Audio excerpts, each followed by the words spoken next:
is government, through its Ministry of Education and Health, to pronounce the time limits in which students are supposed to be vaccinated. We cannot wait for a full year for vaccination, but rather we want government to come out and be very specific. Maybe that in 1 month we are going to get students and the teachers be vaccinated.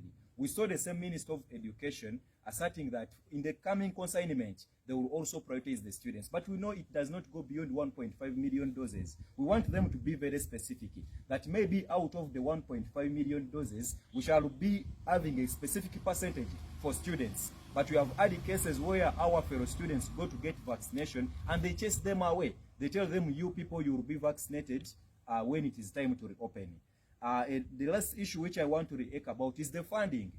So as to enable them upgrade their health facilities, we have hospitals within our schools, we have medical centers, but first of all, they lack the staff, they lack the reagents, and they lack the equipment. So we want them to be very specific as they pronounce this. Maliciously, we saw Cabinet of Uganda, they recently approved cutting the budget of education institutions by 41%.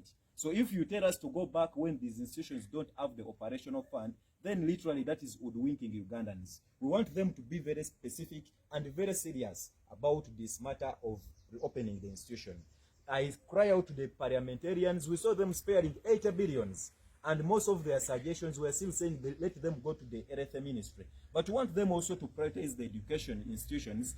As cabinet shamelessly cut the education budget, we will think that education institutions are among those ones which need to be increased the funding in this current crisis. Therefore, we shall assert that after the given period of time we are giving to these individuals, if they can't, we shall call upon our fellow students to return back. And we demand for these key demands we are putting on board. Rather, wherever they are in Chikubo, in Chisenyi, and they getting COVID.